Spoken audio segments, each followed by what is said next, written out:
प्रदेश अध्यापक भर्ती टीजीटी और पीजीटी के लिए हम लोग आज प्रैक्टिस सेट नंबर 17वां कंप्लीट करेंगे। 17वां प्रैक्टिस सेट होगा हमारा सामान्य ज्ञान से रिलेटेड। इसमें आपको 30 प्रश्न प्रोवाइड किए जा रहे हैं। अभी तक हम लोगों ने 16 प्रैक्टिस सेट कंप्लीट कर लिए हैं। सारे क्वेश्चन अकॉर्डिंग टू सिलेबस ही बनाए गए हैं। इसमें वो क्वेश्चन भी इंक्लूड किए गए हैं जो आश्रम पद्धति विद्यालय है, जीआईसी, जीडीसी और एलटी ग्रेड टीजीटी पीजीटी में क्वेश्चन पूछे गए हैं प्रीवियस क्वेश्चन, और वो सारे सिलेबस के अकॉर्डिंग ही है जो अभी न्यू सिलेबस आया हुआ है टीजीटी और पीजीटी के लिए। दोस्तों, अगर आपने पहले वाले वीडियो नहीं देखे हैं तो उसकी एक सेपरेट प्लेलिस्ट बनी हुई है और ये आज का वीडियो भी इसी प्लेलिस्ट में ऐड कर दिया जाएगा। साथ ही घटना चक्र का एक सेपरेट प्लेलिस्ट बनी हुई है जो प्रीवियस पेपर आए हुए थे अध्यापक भर्तियों में, और घटना चक्र के फिनिश होने के जस्ट बाद आपको यूथ कंपटीशन के बुक के भी क्वेश्चन प्रोवाइड किए जाएंगे। तो दोस्तों, आज का वीडियो हम लोग बिना देरी किए हुए आरंभ करेंगे। इसमें जो पहला क्वेश्चन पूछा गया है, भारत में सबसे ऊंची ज्वार भित्ति वाली नदी कौन सी है? तो इसका सही आंसर हो जाएगा हुगली नदी है। इसका तीसरा ऑप्शन राइट आंसर है। कुछ फैक्ट है उसे भी जानेंगे।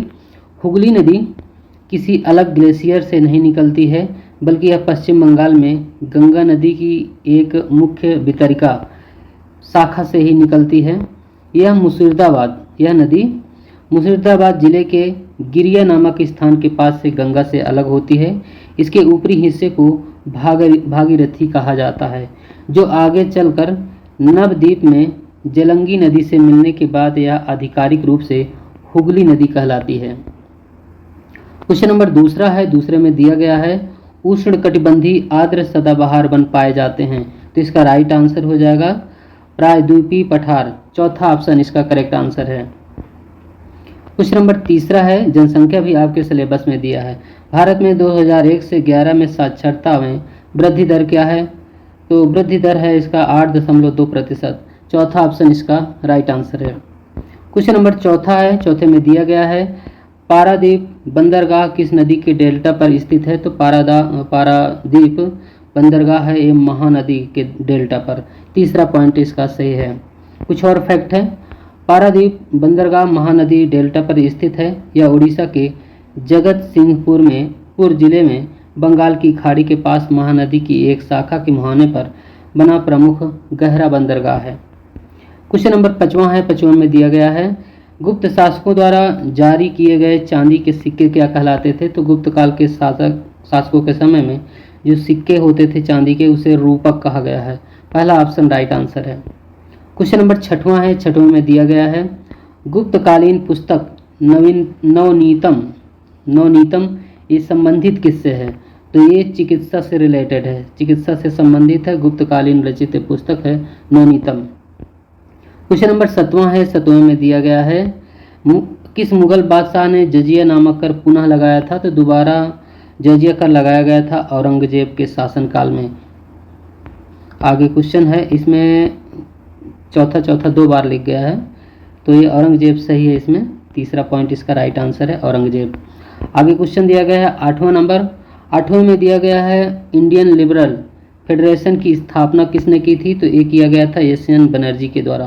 पहला ऑप्शन इसका राइट आंसर है। क्वेश्चन नंबर 9 है। 9 में महात्मा गांधी जी ने अपना पहला जन भाषण कहाँ से दिया था? पहला जन भाषण महात्मा गांधी जी का तो जो हुआ था वो वाराणसी से हुआ था। इसका चौथा ऑप्शन राइट आंसर है। 10वां नंबर क्वेश्चन है। 10वें में भारतीय अर्थव्यवस्था कैसी है? तो भारतीय अर्थव्यवस्था है वो मिश्रित अर्थव्यवस्था है। डी ऑप्शन राइट आंसर है। क्वेश्चन नंबर 11 है। 11वें में दिया गया है मिश्रित अर्थव्यवस्था का क्या अभिप्राय है? तो सरकारी एवं निजी क्षेत्र का सह अस्तित्व। बी ऑप्शन राइट आंसर है।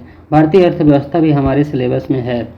क्वेश्चन है आर्थिक विकास के दृष्टिकोण से भारत की गिनती होती है? तो इसका सही आंसर है विकासशील राष्ट्र के रूप में। क्वेश्चन नंबर 13 है। 13 में दिया गया है भारतीय अर्थव्यवस्था का कौन सा क्षेत्र सकल राष्ट्रीय उत्पाद में सबसे अधिक योगदान करता है? तो तृतीय क्षेत्र है। सी ऑप्शन राइट आंसर है। क्वेश्चन नंबर 14 है। 14 में दिया गया है बंद अर्थव्यवस्था क्लोज्ड इकोनॉमी वह अर्थव्यवस्था है जिसमें न तो निर्यात होता है और ना ही आयात होता है। क्वेश्चन नंबर 15 है। 15 में दिया गया है भीलों के प्रसिद्ध नाटक का क्या नाम है। तो जो भीलों का प्रसिद्ध नाटक है वो है गौरी। इसका चौथा ऑप्शन राइट आंसर है। क्वेश्चन नंबर 16 है। 16 में दिया गया है काला चांद नामक चित्र का चित्रांकन किसने किया है। तो इसका सही आंसर है सतीश गुजराल। दोस्तों सिलेबस में दिया गया है महत्वपूर्ण व्यक्तित्व, तो पुस्तकों के नाम भी आएंगे और किसी फेमस इंसान से रिलेटेड क्वेश्चन भी बनेंगे इससे। तो आगे क्वेश्चन है भिलाई दुर्गापुर राउरकेला इस्पात संयंत्रों की स्थापना किस पंचवर्षीय योजना के दौरान हुई थी। तो इसका सही आंसर हो जाएगा ये दूसरी पंचवर्षीय योजना के समय में भिलाई दुर्गापुर राउरकेला इस्पात संयंत्रों की स्थापना हुई थी। क्वेश्चन है 18 नंबर 18 में दिया गया है केंद्रीय मंत्रिपरिषद निम्नलिखित में से किसके प्रति सामूहिक रूप से उत्तरदायी होते हैं। तो सामूहिक रूप से लोकसभा के प्रति उत्तरदायी होते हैं। क्वेश्चन नंबर 19 है। 19 में दिया गया है आमेर का किला किसने बनवाया था। तो ये बनवाया गया था राजा मान सिंह के द्वारा।